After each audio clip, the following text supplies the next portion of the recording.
Bonjour à tous, mes décos de bienvenue, c'est Yellow pour vous servir.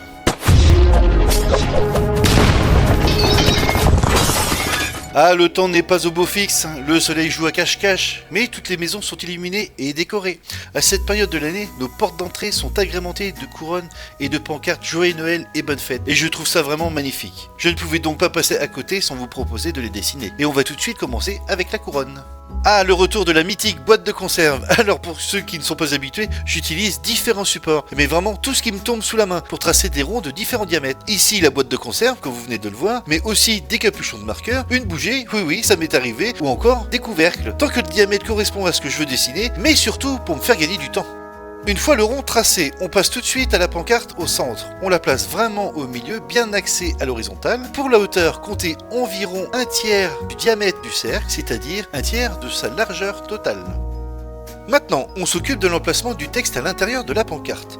On trace une zone complète avec une marge en haut, en bas, à gauche et à droite. Ensuite, on compte le nombre de lettres et le nombre d'espaces de notre texte. Ici, c'est Joyeux Noël. On prend donc toutes les lettres de Joyeux Noël, plus l'espace entre les deux mots. On divise ensuite la largeur de l'emplacement de notre zone de texte par le nombre total de lettres et d'espaces. Ce calcul nous donne une valeur, la largeur de chaque élément. Et cette largeur, on la reporte en traçant un petit point pour chaque emplacement. Nous allons écrire Joyeux Noël. Vous pouvez faire les lettres que vous voulez, très dessinées, très simplifiées, avec des majuscules, sans majuscules.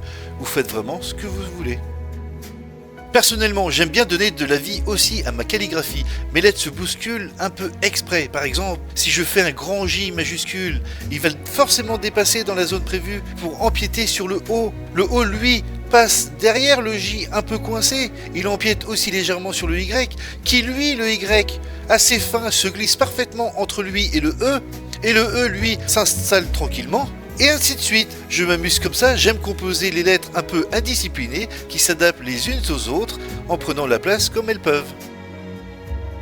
Maintenant que la pancarte est prête, on passe à la décoration de la couronne en commençant par un joli nœud en haut. Pour le nœud, on part d'une forme carrée que l'on arrondit, puis on creuse un peu le haut et le bas. Ensuite, il suffit d'ajouter les boucles et les retombées du ruban. Pour les boucles du nœud, on commence toujours par la partie en premier plan, ensuite seulement on dessine la partie derrière pour donner de la profondeur. Pour ça, je trace une ligne presque parallèle à la première, mais légèrement déformée. C'est ce qui donne un rendu un peu plus réaliste. Puis pour les retombées du ruban, je fais de grands rectangles de même largeur qui descendent en pied, en leur faisant une pointe en V en bas, comme une langue de serpent. Ensuite, je décore la couronne avec du gui qu'on reconnaît facilement grâce à ses feuilles lisses et ses petites boules blanches. Je fais 3 à 4 feuilles selon l'inspiration du moment. Puis je m'attaque aux pommes de pin. Comme la couronne n'est pas très grande, ce n'est pas évident, mais j'essaie tout de même de dessiner toutes les petites écailles pour que ça reste bien reconnaissable. Et là encore, j'en répartis quelques-unes tout autour de la couronne. Ensuite ici je vais dessiner une multitude de traits qui partent dans tous les sens tout autour du cercle de notre couronne. Cela représente la direction des brins de sapin avec la tige principale du milieu. Les petits piquants on les ajoutera plus tard. Ensuite je commence à ajouter les piquants des brins de sapin. Plutôt que de les laisser trop pointus, je les adoucis en les terminant par une forme arrondie. Ça donne un rendu plus doux et ça évite l'effet agressif des aiguilles. Ici le rendu des brins de sapin me plaît, donc je ne vais pas faire tout le tour au crayon de la couronne. Comme ce sont des formes très simples, je pourrais les tracer directement au liner. Notre couronne est donc quasiment terminée et je peux maintenant passer à l'ancrage. Comme toujours, l'ancrage ne consiste pas seulement à repasser, mais à affiner nos traits, à corriger et à améliorer les petites imperfections.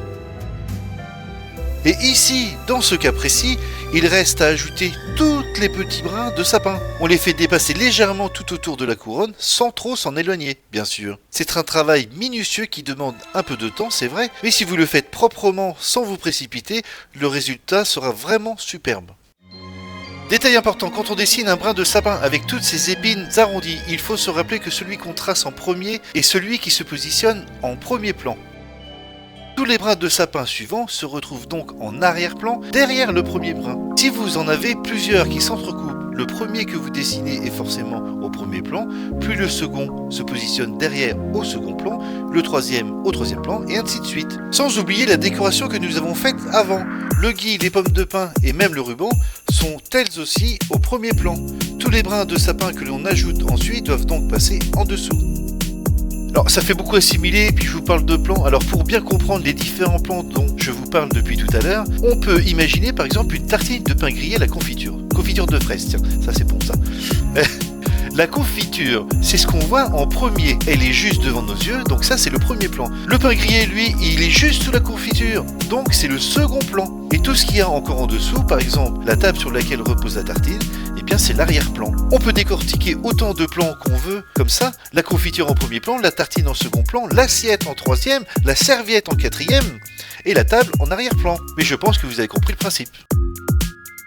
Alors on va passer maintenant à la colorisation. Le ruban sera d'un rouge primaire pour le faire ressortir. Les LED quant à elles de notre joyeux Noël seront faites avec un jaune assez vif, un jaune primaire soit orangé pour lui donner une teinte légèrement dorée. Pour la pancarte en bois, on choisit des tons plus doux, un peu plus pastel afin de laisser les lettres ressortir.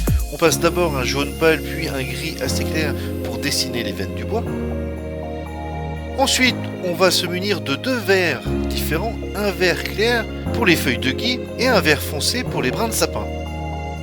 Sans oublier un marron pour les pommes de pin. Alors ici c'est très minutieux, mais laissez les pointes de la pomme de pin blanche, ça fait ressortir, ça donne du relief. Pour ces brins, on imagine qu'on a vaporisé un peu de neige artificielle dessus. Quand on bombe une couronne, ce sont les pointes qui blanchissent en premier. Donc on colore tous les brins en vert foncé, mais on laisse les extrémités blanches pour retrouver cet effet givré. Et voilà, vous avez réussi à faire une belle couronne avec marqué Joyeux Noël dessus. Alors maintenant nous allons dessiner la pancarte Bonne Fête. Quasiment le même procédé que tout à l'heure, sauf qu'ici nous allons commencer directement par la pancarte et faire notre décoration autour. Donc là au départ on part sur un rectangle qu'on va finir en pointe en bas, en forme de bouclier par exemple. Et tout de suite nous allons y tracer une épaisseur à l'intérieur de notre pancarte. On arrondit tout de suite un petit peu les angles. Ensuite nous allons procéder exactement de la même façon que pour le texte de la couronne. Nous allons le centrer au milieu. Mais ici nous allons ajouter un trait d'axe pour être bien précis, puisque nous allons écrire Bonne Fête sur deux lignes. Grâce à ce trait d'axe, nous allons pouvoir placer chaque mot parfaitement au milieu. Pour la décoration, j'ai choisi d'ajouter un motif au-dessus de la pancarte qui s'étend vers la droite et vers la gauche tout en restant en haut. Plutôt que de refaire un ruban comme sur la couronne, j'ai préféré dessiner deux clochettes. Et si vous voulez apprendre à bien dessiner des clochettes, il y a le tuto numéro 8 du calendrier de l'Avent du dessin. Et pour la décoration, on va changer légèrement. Au lieu du gui qui a ses feuilles rondes et douces, on va mettre du haut avec ses feuilles caractéristiques et un peu piquantes. Et ses baies rouges bien sûr. Ensuite, de chaque côté de notre hou piquant, on ajoute deux fleurs bien ouvertes. Pour les dessiner, on commence par les étamines. Ce sont les petites tiges avec une petite boule au bout, vous savez, là où il y a le pollen. À ne pas confondre avec le pistil, lui, qui est unique, plus gros et sans pollen apparent. Je l'ai appris là, je ne savais pas non plus. C'est pour ça que je me suis dit, bah tiens, pour pas paraître trop bête, bah, je vais en parler. Hein. Bon, donc je dessine donc quelques petits ronds en cercle pour représenter le cœur de la fleur, puis je trace les tiges, justement des étamines, de simples droites qui se dirigent tous vers le centre. Une fois que c'est posé, je crée les pétales tout autour avec des tailles variées pour donner un joli volume et du réalisme. Là justement pour ces pétales, je commence par de toutes petites au centre, puis j'augmente leur taille en m'élargissant vers l'extérieur. Chaque nouvelle pétale apparaît au second plan par rapport à la précédente. Elle se situe donc toujours en dessous de celle d'avant.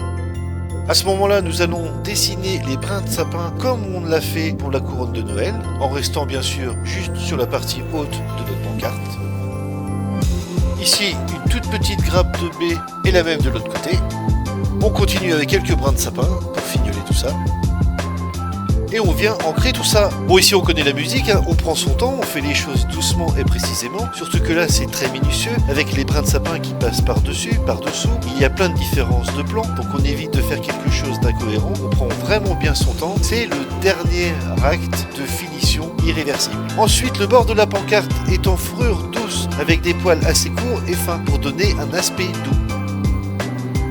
Ici, place à la colorisation, donc c'est pas très différent de ce qu'on a fait tout à l'heure. Là, les baies sont rouges, ainsi qu'avec le hou piquant Je me suis amusé à faire de différentes couleurs au niveau des pétales, des fleurs, des rouges et des dorés pour rappeler l'esprit de Noël surtout.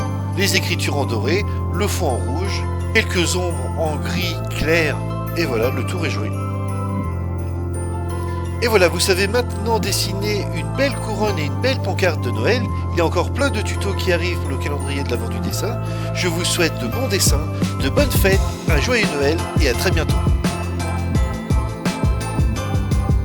Et n'oubliez pas de vous abonner, de liker, de partager et de le crier sur tous les toits. Ça serait très gentil, merci. Allez, à plus.